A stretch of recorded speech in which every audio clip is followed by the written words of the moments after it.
Thiruvananthapuram medical college ആശുപത്രി.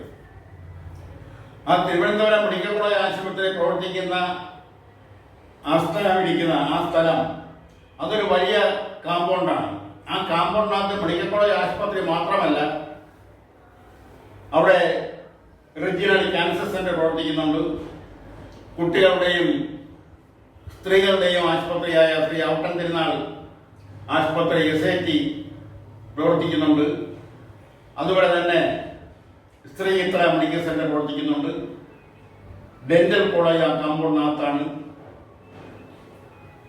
അതുപോലെ ചില മെഡിക്കൽ ഓഫീസുകൾ ആ കാമ്പൗണ്ടിനകത്താണ്. ഇപ്പൊ ഇത്രയധികം ഓഫീസുകളും ആശുപത്രികളും പ്രവർത്തിക്കുന്ന ഒരു വലിയ കാമ്പൗണ്ടിനകത്താണ് മെഡിക്കൽ കോളേജ് ആശുപത്രി പ്രവർത്തിക്കുന്നത്. അവിടെയാണ് ഈ ഇടയ്ക്ക് സെക്യൂരിറ്റിയുടെ ചില പ്രശ്നങ്ങൾ ഉണ്ടാകുന്നത്. സെക്യൂരിറ്റികളും രോഗികളുടെ കൂട്ടിരിപ്പുകാരുമായിട്ടുള്ള വഴക്ക്, അടിപിടികൾ അതവിടെ ഒരു സാധാരണ സംഭവമായി മാറിക്കഴിഞ്ഞിരിക്കുന്നു.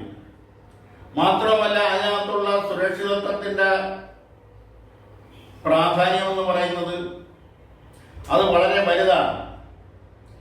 ഇപ്പോഴുള്ള സുരക്ഷിതത്വം എത്രത്തോളം പര്യാപ്തമാണെന്ന് വേണ്ടപ്പെട്ടവർ വിലയിരുത്തപ്പെടേണ്ടതാണ്. ഈയിടയ്ക്ക് അവയവ പരിശോധനയ്ക്കായി കൊണ്ടുപോയ അവയവങ്ങളിൽ ചിലത് അവിടുന്ന് കാണാതായിരിക്കുന്നു. ചിലത് ആക്രയക്കടക്കാർ പടക്കി കൊണ്ടുപോകുന്നു. അതുപോലെ തന്നെ അവിടെ കുത്തിവയ്പ് എടുത്തിട്ട് ശേഷിക്കുന്ന നീരിൽ സൂചി അത് അവിടെ കുന്നുകൂടിയിടുകയും അവിടെ നിന്ന് ചില ആക്രി കച്ചവടക്കാർ അത് അവിടെ നിന്ന് കൊണ്ടുപോവുകയും ചെയ്യുന്നു. അവരിത് എങ്ങോട്ടാണ് കൊണ്ടുപോകുന്നത്, എവിടെയാണ് ഇത് എത്തിക്കുന്നത് എന്നതിനെ കുറിച്ചൊന്നും ഒരു അന്വേഷണവും നടന്നതായി അറിവില്ല.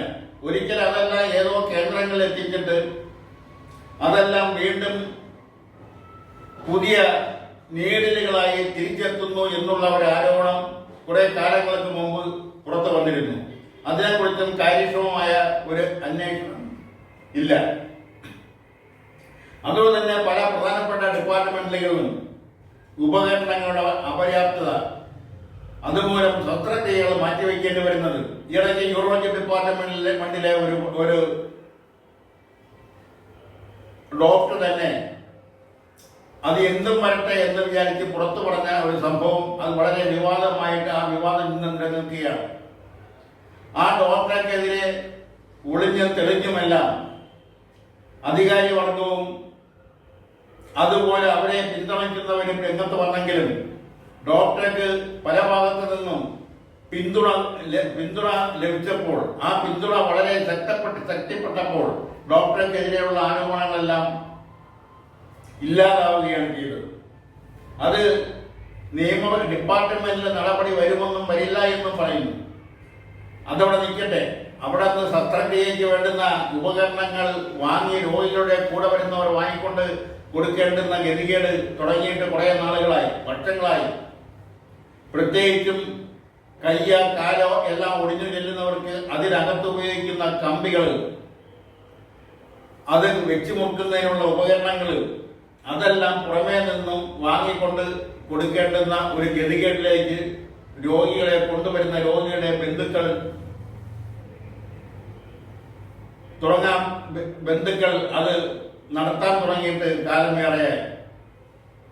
അതുകൊണ്ട് തന്നെ അവിടുത്തെ സെക്യൂരിറ്റി എല്ലാം അവിടെ സർക്കാർ അല്ലെങ്കിൽ ആശുപത്രി മാനേജ്മെന്റ് നേരിട്ട് നിയമിക്കുന്നവരല്ല. അവിടെ ചില സെക്യൂരിറ്റി ഏജൻസികൾക്ക് വിട്ടുകൊടുക്കുകയും അവരാണ് അവിടെ സെക്യൂരിറ്റികളെ വെക്കുന്നത്. അവരുമായി അവിടുത്തെ HDS ഹോസ്പിറ്റൽ ഡെവലപ്മെന്റ് കമ്മിറ്റിയിലെ അംഗങ്ങളുമായിട്ടുള്ള ബന്ധം, അവിടെയെല്ലാം അവർക്ക് പണം നൽകി കയറുന്ന ഒരു സംവിധാനം കാലാകാലങ്ങളായി നിൽക്കുന്നു. അവിടെയും അഴിമതി നടക്കുന്നു. എല്ലാത്തിലും അഴിമതി എന്ന നിലയിൽ അവിടെ മരുന്ന് വാങ്ങുന്നതിലും കൊടുക്കുന്നതിലും എല്ലാത്തിലും അഴിമതികൾ. പലപ്പോഴും മരുന്നുകൾ ഇല്ലാതാവുന്ന മരുന്നുകൾ അവിടെ സർക്കാർ ഫാർമസികളിൽ എഴുതി പ്രദർശിപ്പിക്കണമെന്ന നിയമമുണ്ടെങ്കിലും അതൊന്നും ചെയ്യാറില്ല. ഇതെല്ലാം തിരുവനന്തപുരത്തെ മെഡിക്കൽ കോളേജ് ആശുപത്രിയുടെ പ്രവർത്തനത്തെ അല്ലെങ്കിൽ അതിന്റെ പേരിനെ കളങ്കമായി പലപ്പോഴും മാറിയിട്ടുണ്ട്. അതുപോലെ തന്നെ ഈ എക്സൈസ്മാരെ പട്ടാളത്തിൽ നിന്ന് എയർഫോഴ്സിൽ നിന്നായാലും മിലിറ്ററിയിൽ നിന്നായാലും നേവിയിൽ നിന്നായാലും CRPF നിന്നായാലും പെൻഷൻ പറ്റി വരുന്നവരെ നിയമിക്കണമെന്ന് ഒരു നിയമം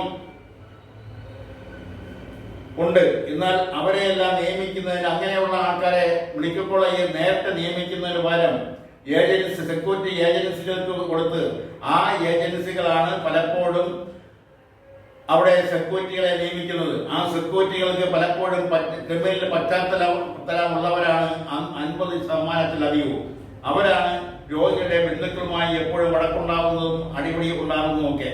ഇനിയെങ്കിലും ഇതിനൊക്കെ ഒരു മാറ്റം വരുത്തേണ്ടത് പ്രത്യേകിച്ചും ഇടതുപക്ഷ സർക്കാരുകൾ ഈ രാജ്യം ഭരിക്കുന്ന ഈ അവസരത്തിലെങ്കിലും അതിനൊക്കെ മാറ്റം വരുത്തുകയും എല്ലാ കാര്യങ്ങളിലും ഒരു പുരോഗമനപരമായ നടപടി സ്വീകരിക്കണമെന്നാണ് ഈ അവസരത്തിൽ പറയാനുള്ളത്.